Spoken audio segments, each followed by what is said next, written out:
ஷபாத் shalom. இந்த Torah வேத வாசிப்பு பகுதியான பார்ஷாவின் தலைப்பு எமோர் என்பதாகும். எமோர் என்ற எபிரேய வார்த்தைக்கு சொல் என்றும் கட்டளை சொல் என்னும் கட்டளை வார்த்தையாகும். அதனுடைய வேர்ச்சொல் அமர் என்பதாகும். அதாவது தமிழில் சொல் என்பது பெயர் சொல்லாகவும் கட்டளை சொல்லாகவும் பயன்படுத்தலாம். ஆனால் வேர்ச்சொல் என்பது இதனுடைய எமோர் என்பதன் வேர்ச்சொல் அமர் என்பதாகும். அதற்கு சொல் அல்லது தெரிவி அல்லது பேசு போன்ற அர்த்தங்கள் உள்ளன.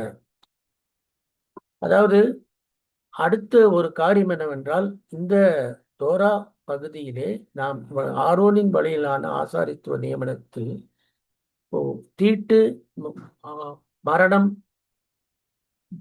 போன்றவைகளுக்கான நியமங்கள் தரப்பட்டுள்ளன என்பதை நாம் பார்க்க வேண்டும்.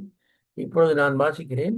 இப்பொழுது லேவியராகமம் 21:1-2 வசனங்களில் உள்ள கருத்தை வாசிக்கிறேன். இதில் மரணமும் தீட்டும் என்று இருக்கிறது.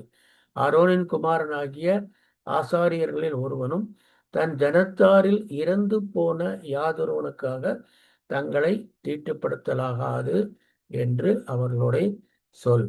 தன் தாயும் தகப்பனும் தன் குமாரனும் தன் குமாரத்தியும் தன் சகோதரனும் யாராக இருந்தாலும் சரி, அவர்கள் இறந்து போனால் அவர்கள் சரீரத்தை தொட்டு தன்னை தீட்டுப்படுத்திக் கொள்ளக்கூடாது என்பது நியமனம்.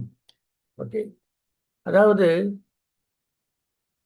ஆசாரியர்களுக்கு சாதாரண ஜனங்களை பார்க்கிலும், சாதாரண இஸ்ரவேல் ஜனங்களை பார்க்கிலும் அதிகமான மேம்படுத்தப்பட்ட பரிசுத்த காரியங்களை நியமனமாக கொடுக்கப்பட்டுள்ளது. பரிசுத்த கட்டளைகள் பிறப்பிக்கப்பட்டுள்ளது. அதிலே ரொம்பவும் அடுத்து மிகவும் அதிகமான ஒரு கடுமையான விதி சட்டம் என்னவென்றால் வேசித்தனத்தை குறித்த சட்டம். அது ஒரு பரிசுத்த குலைச்சலை உருவாக்குகிறது.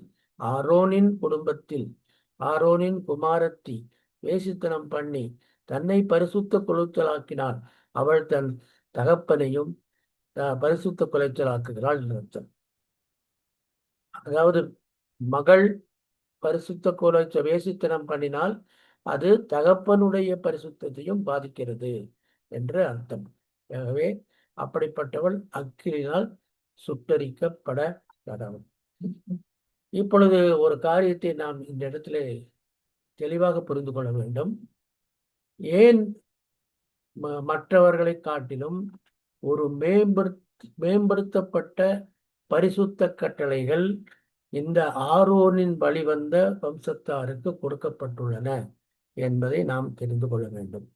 அதாவது மற்றவர்களுக்கு எடுத்துரைக்கக்கூடிய தேவனுடைய வார்த்தைகளை மற்றவர்களுக்கு எடுத்துரைக்கக்கூடிய அல்லது தேவனுடைய காரியங்களை வழிபாட்டு முறைகளை அங்கே செயல்படுத்தக்கூடிய ஒரு ஸ்தானத்தில் இருக்கும் ஒருவனுக்கு சாதாரண ஜனங்களை காட்டிலும் அதிக பரிசுத்த நியமங்கள் தேவைப்படுகின்றன. அதாவது வேசித்தனம் ஆசாரனுக்கு மாறிக்க கடுமையான தண்டனை, அது மரண தண்டனையாக கொடுக்கப்பட்டுள்ளது. தோராவின் நியமங்கள், சட்டங்கள், விதிகள் மற்றவர்களுக்கு எடுத்துரைக்கும் ஸ்தானத்தில் இருக்கும் ஆசாரியர்களுக்கு சற்று கடுமையாகவே, அதாவது அதிக கடுமையாக இருக்கின்றன என்பதை நாம் தெரிந்து கொள்ள வேண்டும். அதாவது ஏன் என்றால் இது தேவனுக்கேற்ற பரிசுத்தம். இது தேவன் விரும்புகின்ற பரிசுத்தம். அது முதலாவது தன்னுடைய வார்த்தைகளை, தன்னுடைய காரியங்களை, தன்னுடைய நியமங்களை மற்றவர்களுக்கு எடுத்து செல்லும் ஆசாரியர்களுக்கு தேவனுக்கேற்ற பரிசுத்தம் இருக்க வேண்டும் என்பதுதான் நியதியாக இருக்கிறது. ஆகவே அவர்கள் தங்கள் தேவனுடைய நாமத்தை பரிசுத்த குலைச்சலாக்காமல் அவருக்கேற்ற பரிசுத்தராய் இருப்பாராக. அவர்கள் கர்த்தரின் தகன பலிகளையும் தங்கள் தேவனுடைய அப்பத்தையும் செலுத்துகிறவர்களாகிறால். தேவனுடைய அப்பத்தை செலுத்துவது அவ்வளவு ஒரு முக்கியமான ஒரு காரியமாக இருக்கிறது. தேவனுடைய அப்பம் என்பது எதற்கு நிகராக இருக்கிறது என்றால் தேவனுடைய வார்த்தைக்கு நிகராக இருக்கிறது. அதனால்தான் தேவனுடைய வார்த்தைக்கு நிகராக இருப்பதால் தான் தேவ சமூகத்து அப்பம் என்பது அவ்வளவு ஒரு பரிசுத்தமான ஒரு வஸ்துவாக ஆலயத்தில் கருதப்படுகிறது. அதுல பாருங்க இன்னொரு விஷயம், 16, 17 வசனங்களை பார்க்கும்போது, உன் சந்ததியாருக்குள்ளே அங்கஹீனம் உள்ளவன் தலைமுறை தோறும் தேவனுடைய அப்பத்தை செலுத்தும்படி சேரலாகாது. இப்போ அங்கஹீனம், அதாவது ஊனம் குறித்த ஒரு ஒரு காரியத்தை தியானிப்போம். அந்த உடலில் ஊனம் என்பது தோற்றத்தில் மட்டும் குறைபாடு. ஆனால் இதை ஆவிக்குரிய ரீதியில் எடுத்துக்கொண்டோம் என்றால் இருதயத்தில் படிந்திருக்கும் அழுக்கு என்பதாகும். அதாவது ஒரு மனிதனுக்கு தோற்றத்தில் குறை இருக்கலாம், ஆனால் எண்ணத்தில் குறைபாடு இருக்கக்கூடாது அல்லவா? இருதயத்தில் குறைபாடு இருக்கக்கூடாது அல்லவா? ஆகவே தோற்றத்தில் குறைபாடு என்பது ஒரு நிழலாக கொடுக்கப்பட்டது. அங்கே தோற்றத்தில் குறைபாடு இருக்கக்கூடாது. தோற்றத்தில் குறைபாடு இருக்கக்கூடாது. அப்படி தோற்றத்தில் குறைபாடு உள்ளவர்கள், உடலில் ஊனம் உள்ளவர்கள் தேவனுடைய சமூகத்து அப்பத்தருகே சேரக்கூடாது. தேவன் அப்பத்துக்கருகே சேரக்கூடாது என்று சொல்லப்படுது. அது வார்த்தை. அப்போ இதிலிருந்து நாம் தெரிந்து கொள்வது என்னவென்றால், ஒரு வார்த்தையை பிரசங்கிக்கிற ஒருவன் தன் எண்ணம், செயல்பாடு எல்லாவற்றிலும் தூய்மை உள்ளவனாக இருக்க வேண்டும் என்பதை நாம் தெரிந்து கொள்ள வேண்டும். ஆக அடுத்து இருதயத்தில் சுத்தம், எண்ணத்தில் தூய்மை இல்லாதவன் தேவன் உடைய அப்பத்தை எப்படி ஊனமுற்றவர் சேரலாகாது என்று நியமிக்கப்பட்டிருக்கிறதோ, அதே போல் தேவனுடைய வார்த்தையை எண்ணத்தில் தூய்மை இல்லாதவன், இருதயத்தில் அழுக்குப்படுத்தவன் பிரசங்க பீடத்தில் நின்று பிரசங்கிக்கலாகாது. பாருங்க, இதுல நம்ம சில பொதுமறையில சொல்லப்பட்ட காரியங்களையும் நாம் இங்கே தியானிக்க வேண்டும். சொல்லுவது யாருக்கும் எளிதாம், அரியதாம் சொல்லிய வண்ணம் செயல். தேவ கட்டளைகளை எடுத்துரைப்பவன் அதை முழுமையாக அபியாசப்படுத்துவனாக இருக்க வேண்டும். அப்படிப்பட்டவன் தான் பிரசங்க பாடத்தில் நிற்க முடியும். அப்படிப்பட்டவன் பிரசங்க பீடத்தில் அப்படி இல்லாதவன், அப்படிப்பட்ட மாசுபரும் இல்லாதிருக்கக்கூடிய ஒருவன் தான் பிரசங்க பீடத்தில் ஏற வேண்டும். அப்படி இல்லாதவன் பிரசங்க பீடத்தில் ஏறக்கூடாது என்பதுதான் இந்த அங்கஹீனம் குறித்த உட்கருத்தாகும். எனவே அங்கவீனம் உள்ளவர்களை தேவன் நிராகரித்து விட்டார், ஊனம் உள்ளவர்களை தேவன் ஏற்றுக்கொள்ளவில்லை, அப்படியெல்லாம் நாம் நினைக்கலாகாது, அப்படியெல்லாம் எழுதக்கூடாது. ஒவ்வொரு காரியமும் நிதர்சனமாக கொடுக்கப்பட்ட, தரிசனமாக கொடுக்கப்பட்ட ஒவ்வொரு காரியம் அதற்கு பின்புலமாக ஒரு உட்கருத்து உள்ளது என்பதை நாம் தெரிந்து கொள்ள வேண்டும். ஆக போதிக்கிற அழைப்பு எப்படிப்பட்ட அழைப்பு என்பதை நாம் தெரிந்து கொள்ள வேண்டும். போதிக்கிற அழைப்பு எப்படிப்பட்ட அழைப்பு?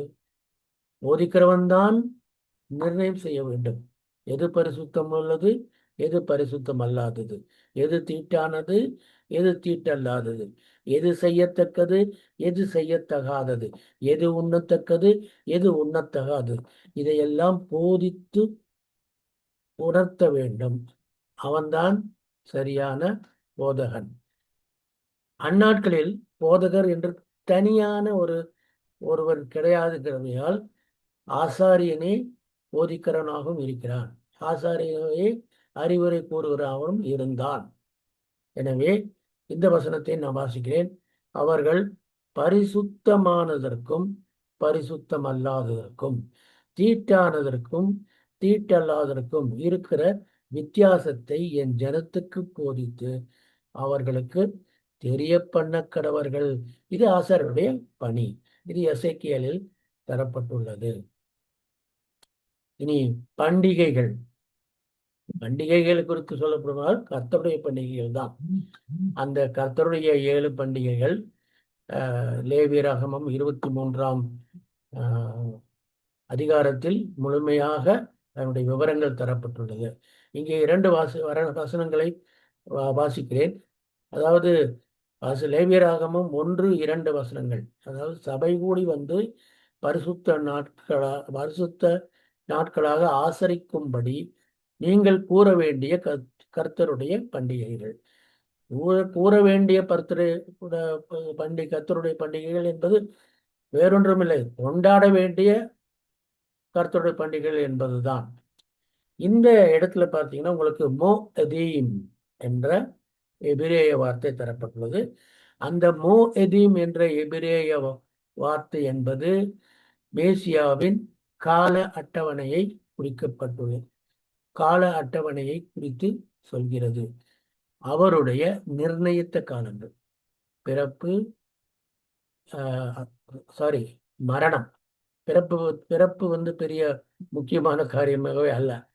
பிறப்பை ஒரு கொண்டாட்டமாக பின்வரும் சந்ததியினர் மாற்றிவிட்டார்கள். ஆனாலும் மேசியாவை பொறுத்தவரையில் மரணம், அடக்கம், உயிர்த்தெழுதல் போன்ற அவருடைய நிர்ணயித்த காலங்களை குறிப்பதுதான் இந்த பண்டிகைகள். இதை பற்றி விளக்க வேண்டும் என்றால் அது தனியான ஒரு வேதாகம ஒரு ஸ்டடி, பைபிள் ஸ்டடியாக நாம் எடுக்க வேண்டும். அதை பற்றி நாம் இப்பொழுது கவலைப்படுவது. இதிலே வந்து கடைசி நாளில், இந்த பண்டிகைகளில் கடைசி நாளில் கூடார பண்டிகையில் முதல் நாளிலே அலங்கார விருட்சங்களில் 8 நாட்கள் கொண்டாட வேண்டும். அந்த 8 நாட்களில் முதல் நாளிலே அலங்கார விருட்சங்களின் கனிகளையும் பேரீச்ச ஓலைகளையும் கொண்டு வந்து உங்களுடைய தேவனாகிய கர்த்தருடைய சந்நிதியில் 7 நாளும் மகிழ்ச்சியாக இருப்பீர்களா. இதுல வந்து இன்னும் நீங்கள் அந்த பகுதியை தெளிவாக வாசிப்பதனால் அதில் மேலும் சில விஷயங்கள் சொல்லணும். பேரீச்ச ஓலைகள், ஆற்றலறைகள், அதாவது தலைத்திருக்கும் மரக்கிளைகள் போன்ற காரியங்கள் சொல்லப்பட்டது. இதில் வந்து ஒரு ஒப்புமை காணப்படுகிறது. அதாவது அலங்கார விருட்சங்களின் கனி என்பது எட்ரோக் என்னும் எபிரேய வார்த்தையில் அழைக்கப்படும் சிட்ரிக் ஃப்ரூட்ஸ். அதாவது அதுக்கு என்ன சொல்வார்கள் என்றால் எலுமிச்சை போன்ற புளிப்பும் இனிப்பும்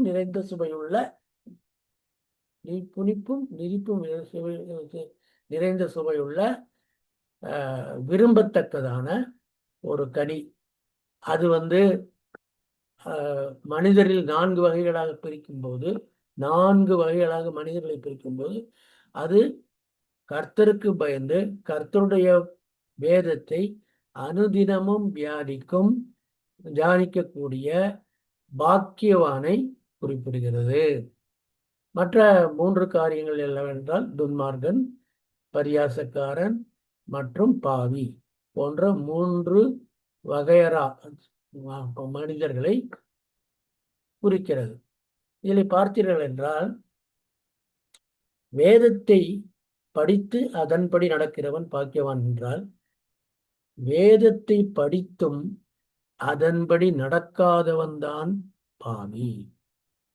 அப்ப பாவியை நம்ம எங்க கண்டுபிடிக்கலாம் அப்படின்னா சபையில தான் கண்டுபிடிக்கணும். பாவியை வந்து சபையில தான் கண்டுபிடிக்கணும். அதாவது இப்போ இந்த 3 நீங்க வந்து எப்படி வேணா எடுத்துக்கலாம். பேரீச்ச ஓலைகள் அப்படிங்கும் போது பேரீச்ச பழத்துக்கு வந்து நல்ல சுவை இருக்கும். ஆனால் அந்த ஓலை வந்து அவ்வளவு ஒரு கடுமையான ஸ்மெல் இருக்கும் அது. அப்புறம் பார்த்தீங்கன்னா ஆற்றலறிலாம் எதுக்குமே உதவாது. இன்னொரு காரியம் பார்த்தீங்கன்னா உங்களுக்கு வந்து எந்த வகையிலும் பிரயோஜனம் இல்லாத வயசுகள் அவை வந்து பரியாசக்காரனாக இருக்கு. பரியாசக்காரன் அப்படிங்கிறது ஒரு விஷயத்துல என்னன்னா மனம் இருக்கும். அதாவது அவர்களுடைய செயல்பாடுகள் நன்றாக இருக்கும். அவர்கள் நடந்து கொள்வார்கள். ஆனால் வேதத்துக்கும் அவர்களுக்கும் சம்பந்தமே இருக்காது. அவர்கள் அப்படிப்பட்டவர்கள் ஏன் பரியாசக்காரர்கள் என்று அழைக்கப்படுகிறார்களா? நாங்கள் எல்லாம் சன்மார்க்கமாக நடந்து கொள்கிறோம், நாங்கள் எல்லாம் மக்களுக்கு சேவை செய்கிறோம், ஆனால் வேதத்தை படித்து கொண்டு நீங்கள் எல்லாம் எப்படி நடக்கிறீர்கள் என்று சபையாரை பார்த்து பரியாசம் செய்வதால் அவர்கள் பரியாசக்காரர்கள். ஆக இந்த பண்டிகைகளில் கடைசியில காலத்தில் இந்த ஓசன்னா என்று சொல்லும்போது அவர்கள் கைகளில் வைத்து கொண்டிருந்த இந்த எட்ரோக், லுலாவ் போன்ற வஸ்துக்கள் உண்டு. இவைகள் 4 வகையான மனிதர்களை குறித்து சொல்கின்றன என்பதை நாம் பார்க்க வேண்டும். இப்பொழுது இதை குறித்து நாம் தியானித்து விட்டோம். இனி அடுத்த ஒரு விஷயத்தை பார்க்கிறோம். ஒரு அழகான வசனம் தரப்பட்டிருக்கிறது. என் புலம்பலை ஆனந்த களிப்பாக மாற பண்ணினீர், என் மகிமை அமர்ந்திராமல் உம்மை கீர்த்தனம் பண்ணும்படியாக நீர் என் இரட்டை களைந்து மகிழ்ச்சி என்னும் கட்டினால் என்னை இடை கட்டினீர். இப்போ துக்கம் சந்தோஷமாக மாற வேண்டும் என்றால் என்ன பிறக்க வேண்டும்? அவர் வாயிலிருந்து சொல் பிறக்க வேண்டும். தேவனுடைய சொல் ஒரு ஏவுகணை போன்றது. ஏவுகணை போய் ஒரு இடத்துல போய் விழுந்ததுன்னா அந்த இடத்துல எல்லாம் அழிஞ்சு போயிடும் இல்லையா? இந்த ஏவுகணை தேவனுடைய சொல் ஆகிய எமோர் ஆகிய அமர் ஆகிய அந்த ஏவுகணை விழுதிலே எந்த விதமான புலம்பல் மற்றும் துக்கம் போன்ற ஆகாத வேண்டாத காரியங்கள் எல்லாம் அந்த இடத்திலே நிர்மூலமாக்கப்படும், அதாவது நிகிரகம் பண்ணப்படும் என்று தெரிந்து கொள்ள வேண்டும். அடுத்த ஒரு விஷயம் பார்த்தீங்கன்னா, இப்போ இங்குதான் நம்ம என்ன தெரிந்து கொண்டோம், ஆரோன் வழியில் உள்ள ஆசாரியனுடைய தன்மைகள் என்ன, அதே சமயத்தில் யெசுவா மசியா ஆகிய பிரதான ஆசாரியனுடைய தன்மைகள் என்ன அப்படின்ட்டு பார்க்கணும். அதாவது ஆரோன் வழியிலே வந்த ஆசாரியனுக்கு உடலில் எந்த குறையும் இருக்கக்கூடாது இல்லையா? ஊனம் இல்லாதவனைத்தான் ஆசாரியனாக நாம் நியமிக்கிறார்கள். ஆக ஊனம் இல்லாதவர்களை ஆசாரியராக நியமிக்கும் போது அவர் உடலளவில் குறையற்றவர். ஆனால் பாவ சுபாவம் அவருக்குள்ள இருக்கும். ஏன்னா அதனாலதான் ஆசாரியத்துவத்துக்கு அவரை ஒப்பு கொடுக்கும் முன்னரே அவருக்கு உண்டான பாவ நிவர்த்திகள் எல்லாம் செய்யப்படுகின்றன. ஆகவே அவர் அடிப்படையில் பாவ சுபாவம் உள்ளவர். ஆனால் மேசியா அப்படியா? சோதிக்கப்பட்டு பாவமில்லாத என்று சான்றுரைக்கப்பட்டவர், சர்டிஃபைட் ஆஸ் சின்லெஸ். ஓகே, சரி. அடுத்து பூமிக்குரிய ஆராசன் மரணத்தையும் பலவீனத்தையும் விட்டு விலகி இருக்க வேண்டும். பார்த்தா உள்ள போகும்போது, பரிசுத்த ஸ்தலத்துக்கு போகும்போது தன்னுடைய அங்கிகளில் தொங்கல்களிலும் அங்கிகளிலும் சில மணிகளை கட்டி கொண்டு, ஏன்னா பரிசுத்த ஸ்தலம் போல அங்கே போய் இறந்து போயிட்டானா இல்லையா, உயிரோடு தான் இருக்கிறாரா என்பதை அவர் அந்த அப்படியாக மரணத்தை பலவீனத்தையும் விட்டு விலகி இருக்கணும். அந்த மரணம் ஏற்படாமல் அவர் பார்த்து கொடுக்கணும், ஜாக்கிரதையாக இருக்கணும். ஒன்று, மரணம் மகா பரிசுத்த ஸ்தலத்தில் மரணம் ஏற்படாதபடி அவர் ஜாக்கிரதையாக இருக்க வேண்டும். அதே மாதிரி ஏதாவது ஒரு பலவீனம், மாம்ச பலவீனம் இருந்தால் அப்படிப்பட்ட மாம்ச பலவீனங்களுக்கு எல்லாம் பூமிக்குரிய ஆசாரியன் எப்படிப்பட்டவனாக இருக்க வேணும்? விலகி இருக்க வேண்டும். ஆனா பிரதான ஆசாரியன் அப்படி இல்லை, நம்முடைய பலவீனங்களை குறித்து பரிதபிக்கக்கூடியவர். அவருக்கு பலவீனமே கிடையாது, இருந்தாலும் நம்முடைய பலவீனங்களை குறித்து பரிதபிக்க கூடியவர். ஆகவே இது நல்ல வசனம் கூட. நம்முடைய பலவீனங்களை குறித்து பரிதபிக்க கூடாத பிரதான ஆசிரியர் நமக்கு இராமல் எல்லா விதத்திலும் நம்மை போல் சோதிக்கப்பட்டும் பாவமில்லாதவராய் இருக்கிற பிரதான ஆசாரியரே நமக்கு இருக்கிறார். அதனால் நாம் இரக்கம் பெறவும் ஏற்ற சமயத்தில் சகாயம் செய்யும் கிருபை அடையவும் தைரியமாய் கிருபாசன தண்டையில் சேரக்கடவோம். இது எபிரேயர் 4ஆம் அதிகாரம் 15-16 வசனங்கள். ஓகே, இப்பொழுது பாருங்க, இங்க ஓரத்துல பிதா குமாரன். இப்ப பிதாவுக்கும் குமாரனுக்கும் இருக்கிற அந்த ஒரு கான்டாக்ட், அந்த கான்டாக்ட்ல நீங்க பார்த்தீங்கன்னா இப்போ நீங்க என்ன செய்யணும்னா, அதாவது சுயமாக அவர் ஒன்றும் செய்யாமல் பிதாவிடமிருந்து அதான் அந்த ஏரோ மார்க் காமிக்கிறது. பிதாவிடமிருந்து எல்லாவற்றையும் பெற்றுக்கொண்டுதான் அதை நமக்கு கொடுப்பவராக இருக்கிறார். அவர் அதை டிக்ளேர் பண்ணிக்கிறார், அதை அறிக்கை செய்கிறார். எப்படின்னா, நான் என் சுயமாக ஒன்றும் செய்யவில்லை. அதாவது நான் சுயமாக ஒன்றும் செய்கிறது இல்லை. சரியா பார்த்துக்கணும், செய்கிறது இல்லை. நான் கேட்கிறபடியே நியாயத்தது. யாரிடம் கேட்கிறாரு? பிதாவிடமிருந்து கேட்டுக்கொண்டபடிதான் நியாயம் தீர்க்கிறார். என்னை அனுப்பின பிதாவுக்கு சித்தமானதை செய்கிறேன். இப்போ பிதாவுக்கும் குமாரனுக்குரிய டைரக்ட் கான்டாக்ட் என்ன கேட்டீங்கன்னா, அவரிடமிருந்து கேட்பது, அவருக்கு சித்தமானதை செய்வது, அவர் சுயமாக செய்யாமல் இருப்பது. இந்த 3 காரியங்கள் இந்த பிதா குமாரன் என்ன அந்த ரிலேஷன்ஸ், அந்த இன்டராக்ஷன்ல, அந்த ரிலேஷன்ஷிப்ல விவரிக்கப்பட்டுள்ளது.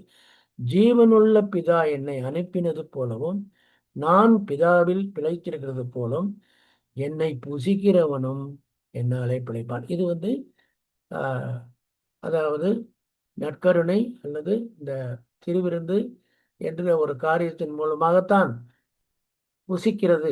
அவரை புசிக்கிறது, அவரை வெட்டி புசிக்கிறது அல்ல, அவருடைய மாம்சத்தை புசிக்கிறது, அதற்கு அடையாளமான அப்பத்தை புசிக்கிறது. அப்படிப்பட்ட அனுபவத்தில் என் பிதாவால் நான் பிழைத்திருக்கிறது போல என்னால் அவனும் என்னை புசிக்கிறவனும் பிழைப்பான் என்று சொல்லப்படுது. இப்போ பிதாவுக்கும் குமாரனுக்கும் உள்ள ரிலேஷன்ஷிப்பு. அடுத்து நமக்கு ஒரு சத்திய ஆவியாகிய துணையாளரை கொடுக்கிறார். அதனால பாருங்க, சத்திய ஆவியாகிய அவர் வரும்போது சகல சத்தியத்துக்குள்ளும் உங்களை நடத்துவார். அவர் தம்முடைய சுயமாய் பேசாமல் தாம் கேள்விப்பட்டவர்களை யாவையும் சொல்லி வரப்போகிற காரியங்களை உங்களுக்கு அறிவிப்பார். இப்ப பாத்தீங்கன்னா, பிதாவுக்கும் குமாரனுக்கும் ஒரு தொடர்பு ஏற்பட்டது. அந்த தொடர்பை பற்றி இந்த உலகத்தில் பிரஸ்தாபப்படுத்துவதற்காக குமாரன் இந்த உலகத்துக்கு வந்தார். ஆனால் அவர் இதை எப்படி செய்தார் என்றால், அவர் வரும்போது அவர் பரிசுத்த ஆவியானவரை ஜனங்களுக்கு கொடுத்து அவர்களை சகல சத்தியத்துக்குள்ளும் நடத்தினார். அவர் தம்முடைய சுயமாய் பேசாமல் தாம் கேள்விப்பட்டவர்களை யாவையும் சொல்லி வரப்போகிற காரியங்களை உங்களுக்கு அறிவிப்பார். இப்படிப்பட்ட வசனங்களால நிறைய கன்ஃபியூஸ் ஆகி முப்பரிமாணமுள்ள தேவனை அவர்கள் 3 தெய்வங்களாக நினைத்துக் கொள்வது தவறான ஒரு காரியம். பிதாவும் குமாரனும் ஒன்றாயிருக்கிறது போல குமாரனும் பரிசுத்தாவியும் ஒன்றாயிருக்கிறார், பிதாவும் பரிசுத்தாவியும் ஒன்றாயிருக்கிறார். இப்படித்தான் நம்ம இந்த திரியேகம் என்று வேதத்தில் எதுவும் கிடையாது. இருந்தாலும் தேவனுடைய முப்பரிமாணத்தை இப்படித்தான் நாம் உணர்ந்து கொள்ள வேண்டும், கற்றுக்கொள்ளவும் வேண்டும். இப்ப பாருங்க, இப்போ பிதா குமாரன், அதுக்கப்புறம் அந்த ரிலேஷன்ஷிப் எப்படி போகுதுன்னா விசுவாசிக்கு போகுது. யார் மூலமா போகுது? சத்திய ஆவியானவர் தான், பிதாவின் ஆவியானவர் தான். பாருங்கள், எப்படி பேசுவோம், என்னத்தை பேசுவோம் என்று கவலைப்படாதிருங்கள். நீங்கள் பேச வேண்டியது அந்த நேரத்தில் உங்களுக்கு அருளப்படும். பேசுகிறவர்கள் நீங்கள் அல்ல, உங்கள் பிதாவின் ஆவியானவரே உங்களில் இருந்து பேசுகிறவர். அப்ப பாத்தீங்கன்னா, பிதா அடுத்து குமாரன் வருகிறார். குமாரன் உங்களுக்குள்ளாக வருகிறார். பிதாவின் ஆவியானவர் மூலமாக குமாரன் உங்களுக்குள் வருகிறார். உங்களை நீங்கள் பேச வேண்டிய விதத்தில் பேச வைக்கிறார் என்பதை நாம் புரிந்து கொள்ள வேண்டும். அதாவது அடுத்து நீங்க பார்த்தீங்கன்னா உங்களுக்கு இது ஒரு நித்திய பிரகடனம். என்ன கேட்டால் அவன் என்ன சொன்னார்னா, இது இது நம்ம பார்த்தோம்னா இப்பொழுது வேணும்னே தான் இந்த வார்த்தையை அவர் சொல்றார். ஏன்னா அங்கு அவர்களுக்கு விசுவாசமே கிடையாதுங்கிறது நல்லா தெரியும்.